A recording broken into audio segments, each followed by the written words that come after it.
Meus irmãos, tudo bem contigo? Hoje eu quero trazer um assunto importantíssimo e falar um pouco sobre oração.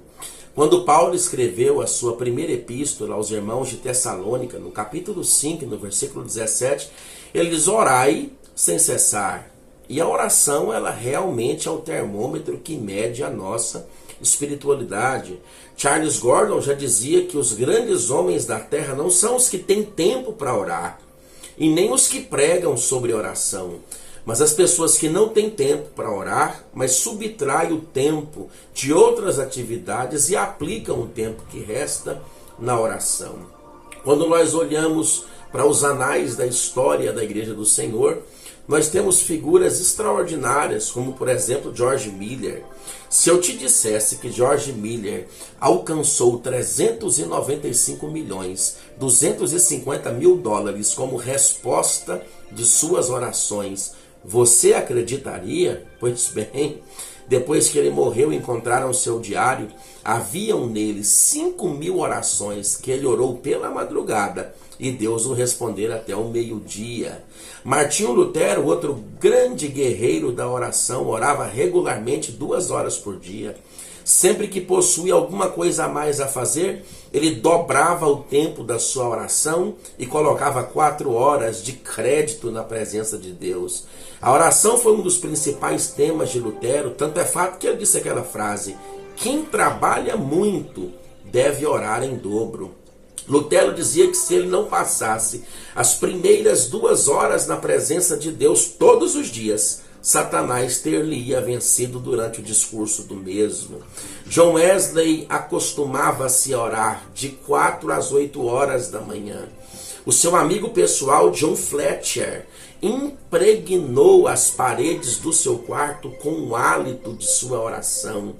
Passava várias horas ininterruptas orando na presença do Senhor, sempre com grande fervor e paixão. Não me levantarei, dizia Fletcher, sem primeiro elevar o meu coração à presença de Deus. Charles Simmons também se levantava às 4 horas da manhã e orava até às 8 horas do dia.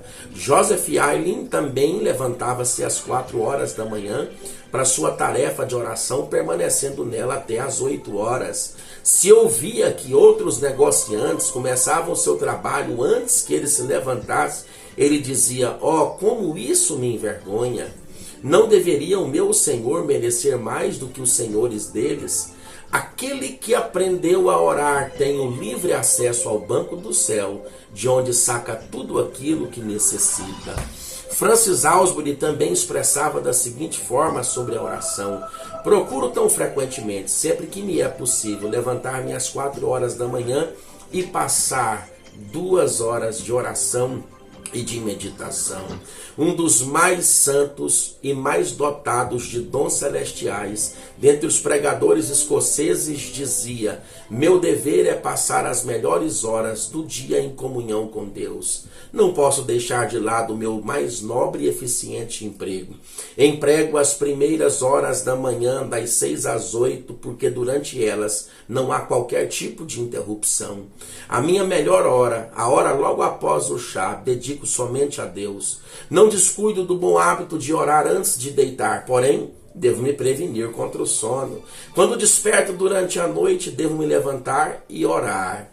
Após o café da manhã, aplico-me a orar de forma intercessória. Este, queridos, era o plano de oração de Robert Murray McCheyne, que dizia: o que o homem é, ele é sobre os seus joelhos e nada mais. É esse mesmo homem que disse aquela famosa frase: Senhor, há manchas de pecado até nas minhas lágrimas de arrependimento.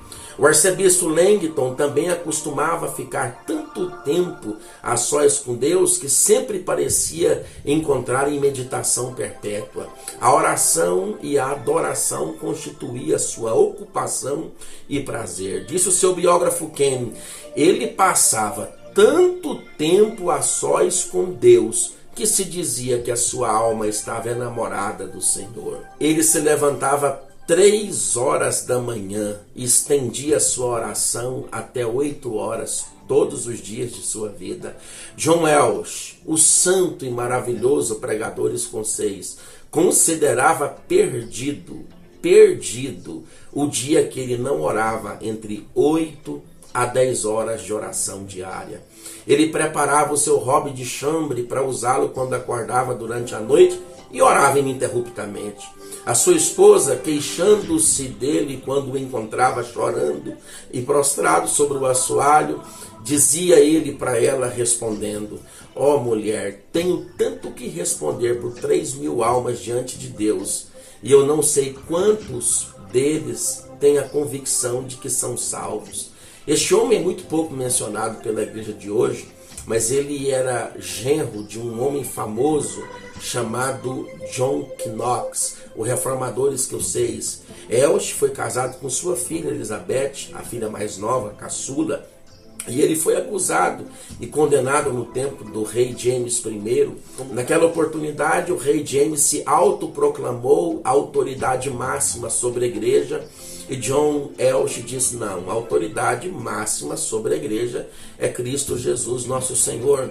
Elizabeth, quando seu esposo foi preso, foi chamada na presença do rei, de sua majestade, e ele conclamou de que ela pudesse convencer John Elsh de que o rei James era sim a maior autoridade sobre a igreja, e que se ela conseguisse convencê-lo disso, ele libertaria John Elsh da prisão. A sua esposa, conhecendo a fé de John Elsh, como também sua bravura diante de Deus, disse: Vossa Majestade, por favor, prefiro que me tragas aqui a cabeça do meu marido numa bandeja.